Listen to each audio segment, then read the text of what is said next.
Whacky Wednesday. So you know what I did wacky today? I actually got in my vehicle with my vehicle, got into that driver's seat, and headed to my destination, assuming that all the roads would get me to where I needed to go. Wow, what a concept, right?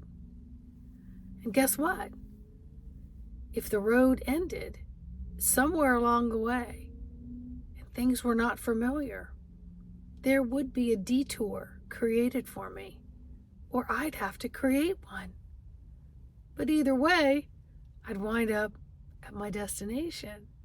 My timing might be a little diff, but I'd wind up where I needed to go. And if I didn't get to exactly where I needed to be, I would be exactly where I needed to be. Because I trust my inner GPS, my God protective services. Do you all think for 1 second that Divine Creator placed you here so that everything was perfect? No. He actually put us here at this time frame in the earth to experience fast-paced changes and evolution.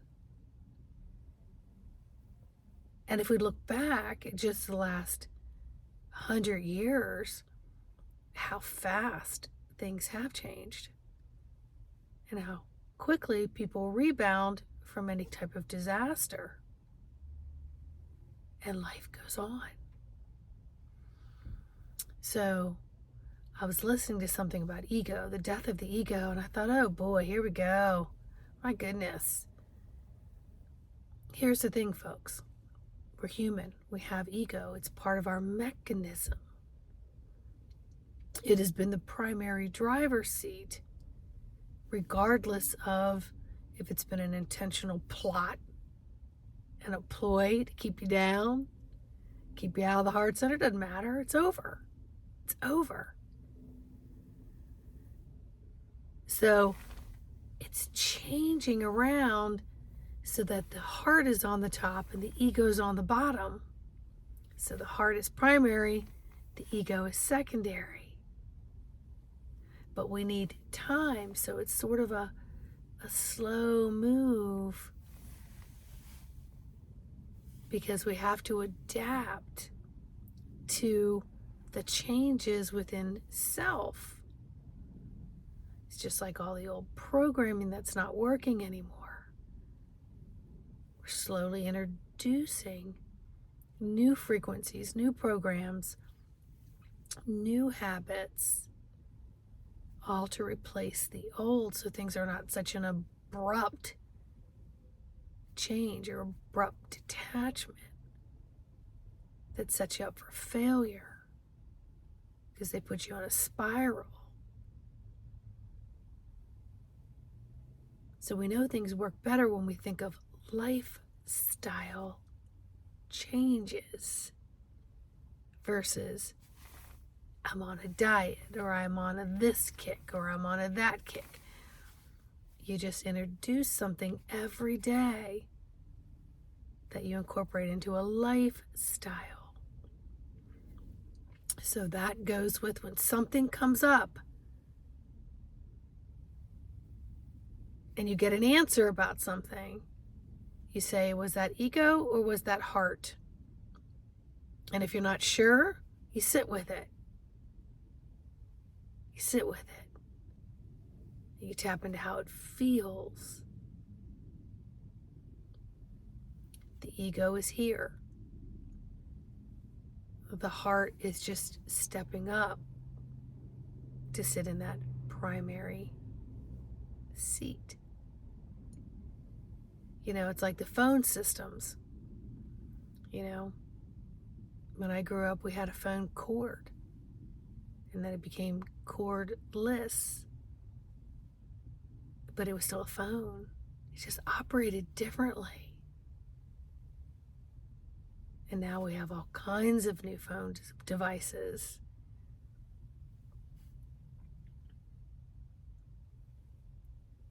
So it's here to stay. The ego's here to stay. Just things are going to operate differently. And, I ask myself, if the whole banking system blew up, I'd be okay. If all the walls of religious buildup came down, I'd be okay. If the political arenas blew up, I'd be okay. So why am I listening to all these predictions of what's coming? So I'm always embracing the thought of what's coming, but I'm physically bracing for what's coming because we're not sure it's coming. So that creates this energetic doubt. Prove it to me. Let me see it. What if you believed in nothing but yourself? What if you had to go and figure out, what does divine creator, source, or God, or what is all this to me? What is it to me? I know what other people said. I know what books have told me. I know what generations have passed down, but is it just a formality? Is it just a ritual? Or are they actually believing it? And if you actually sat in the mirror and asked yourself some questions, you may say, I'm just not sure. But if I go and disbelieve that, am I calling everyone else a liar? No, you're not. You're just saying I'm an explorer. I'm an explorer.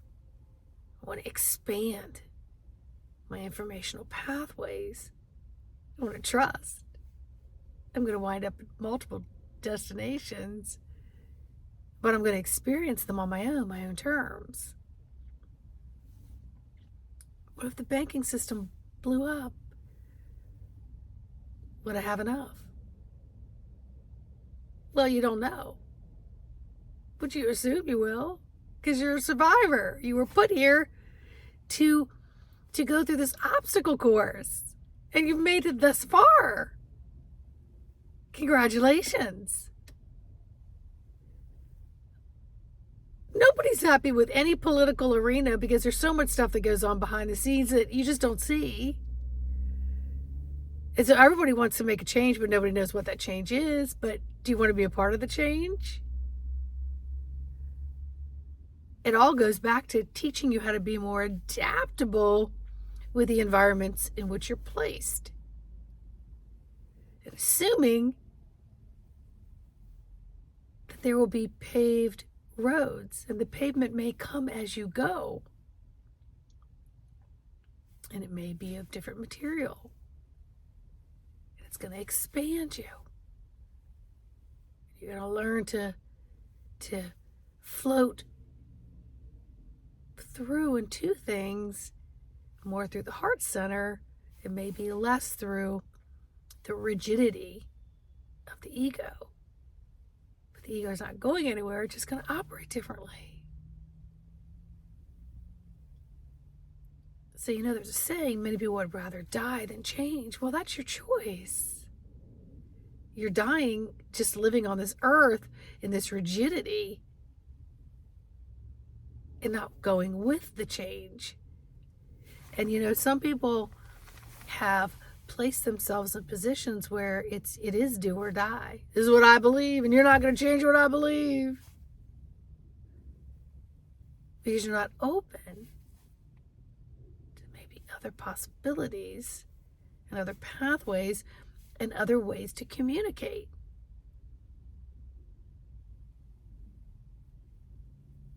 Externally, things are going to change that you have no control over. What you do have control over is how your internal barometer adjusts and adapts to the external, so that you can get your footings and your grounding, so that you can make decisions from a space and a place of solidarity.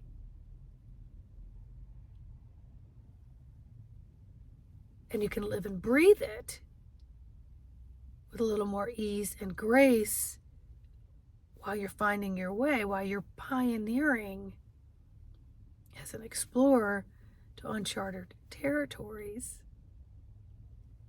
But you're still trusting that you will get there. So all these promises and these predictions and what if a planet decided that it was going to go zigzag instead of direct or in retro, or it just, not all planets can go in one direction. There has to be balance for the gravity of all. So the planets are going to do what they're going to do. The Earth is going to do what it's going to do. Herds of people are going to do what they're going to do. Where are you? Is the key here. Where are you? And can you just be in the piece of the place of the space that brings you right here, right now, listening to this video? And I talk to you as if I'm talking to somebody sitting right next to me. That's how I talk with my higher self. The source of all things is within me.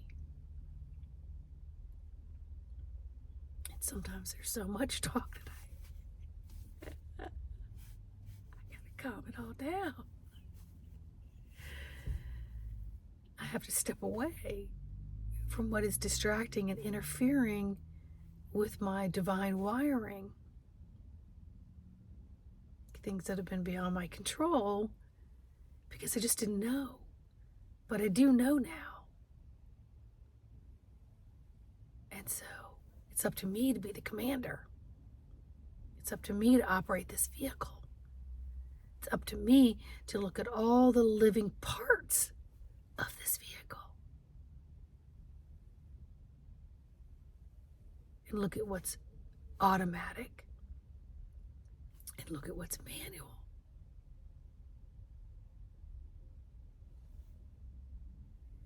And then how do I maneuver with all of those mechanisms so I have the most optimal harmony within this moment? Because I don't know what the next moment's going to bring. I just know I'll get to my destination, whatever that is. And I like to not pick up so much debris. And I'd like not to carry so much debris. So I want to empty out the emotional components, the mental components, the old spiritual components, the old physical components, the etheric components that don't serve me. So I want to make changes, whether they're drastic or subtle, to auto-correct a pathway that maybe I didn't realize I was going down, but I've had the experience of going down it. Now I can choose, do I go a little further? Do I go to the left, go to the right? Do I just turn around and sit still and just kind of marinate in what's going on and then make some choices from there? And then take responsibility for whatever choices I do make, and I don't spend so much time trying to interfere and influence others in their decisions, because they got to make them on their own.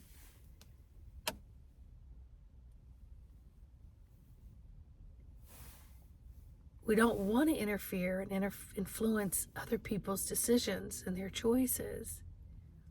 We want to work on what makes us tick and tap into other pathways that haven't quite been revealed, but we know they're there.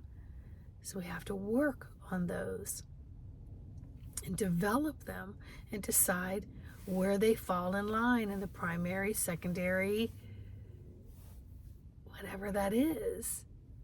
And things are always switching up based on the external environment and what keeps the internal on high octane.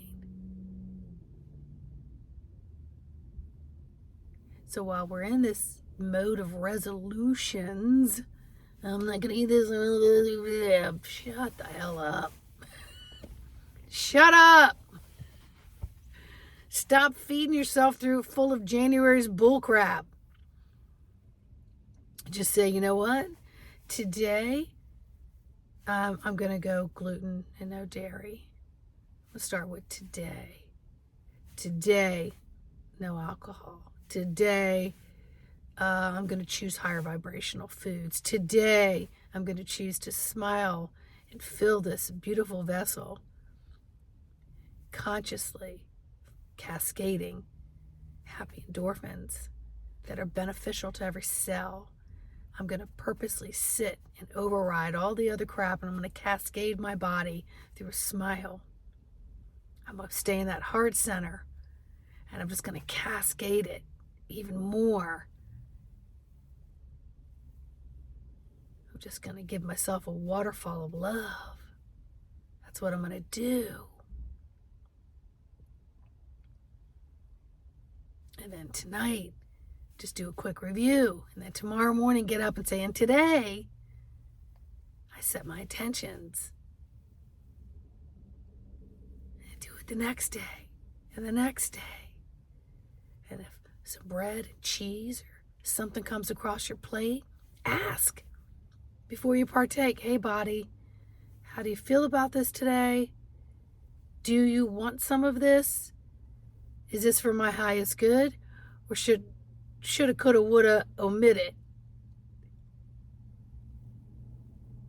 You know, I haven't had alcohol in years by choice. I never said I quit alcohol, ever. And let me tell you, I came from a social environment where there was always wine parties a couple times a week. It's always a function to go to here in DC, especially when I was married. It's always a glass of wine or a martini or something available. And you just went with it. So over the years, I'll go out and people will have a drink. Or I might go out before there and I go, oh, hey, body, would you like a glass of wine tonight? Do you want a glass of wine tonight? And up until this moment, I get, no, not today. I'm like, oh, okay, not today. Not today. And then the weeks and the months and the years accumulate. And then the more you separate yourself from what doesn't serve, the more you realize it's not in the primary seat, just like the ego, because you're in the conscious, heart-filled space. So that didn't shut down the ego. The ego just, the craving of something or the desire of something or the habit of something just became not primary anymore. But it takes you sitting in the driver's seat in each moment of the day and talk to yourself. Ask yourself, is this beneficial? And if it is, what's it benefiting? Oh, okay.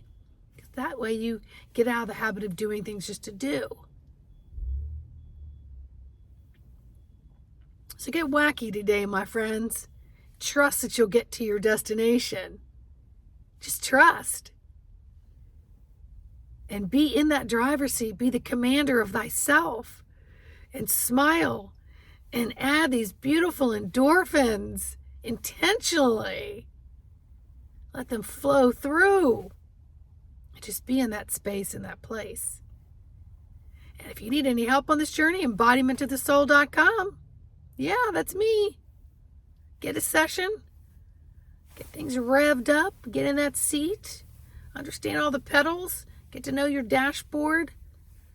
Yeah, expand. All right. By all means, like, subscribe, and share.